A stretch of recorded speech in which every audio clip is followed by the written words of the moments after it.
పైనుండి వచ్చే జ్ఞానం అంటే ఏంటో సరిగ్గా అర్థం చేసుకోండి. ఏంటో తెలుసా? ఎదుటి వాని మనసులో ఉన్నది సహితము చెప్పగలగటమే పైనుండి వచ్చే జ్ఞానం. ఆమెం చెప్పండి సరిగట్టిగా.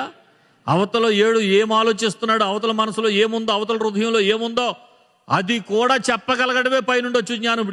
ఏమండి, అవతల హృదయంలో ఏముంది, అసలు నువ్వేం ఆలోచిస్తున్నావు, నువ్వు ఎలా పడుకున్నావు, నువ్వేం తలస్తున్నావు, దేని కొరకు చింతిస్తున్నావు. ఈ రోజున ఐఏఎస్ చదివితే అవతల మనసులో ఉన్నది చెప్పగలుగుతారా? ఐపీఎస్ చదివితే నీ ప్రక్కనుడి మనసులో ఏముందో చెప్పగలుగుతావా?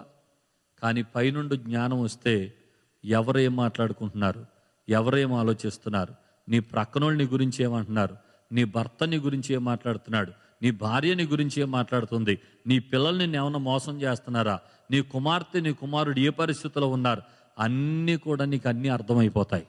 ఆమెం చెప్పండి.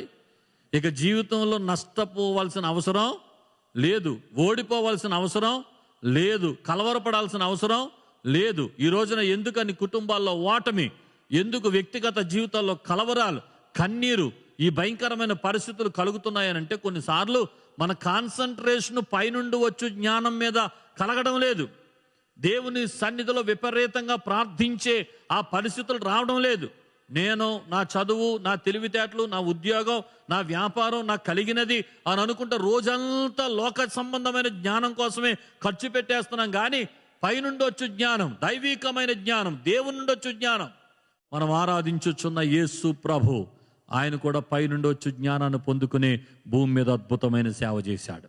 పగలంతా పరిచర్య, రోగులను ముట్టేవాడు, స్వస్థపరిచేవాడు, అవతల వాడు ఏమనుకుంటున్నాడో అన్ని చెప్పేసేవాడు, మనసులో మాట్లాడుకున్నవి కూడా ఆయన బయటకు చెప్పేసేవాడు. రాత్రంతా ఆయన గెత్సేమనే వనంలోకి వెళ్ళి, లేకపోతే ఆయన కొండల మీద, ఒలీవ కొండల మీదకి వెళ్ళి ఆయన ప్రార్థన చేస్తూ ఉండేవాడు. ప్రభుతో ఎంత ఎక్కువ మాట్లాడితే అంత పైనుండి వచ్చు జ్ఞానాన్ని మనము పొందుకుంటాం.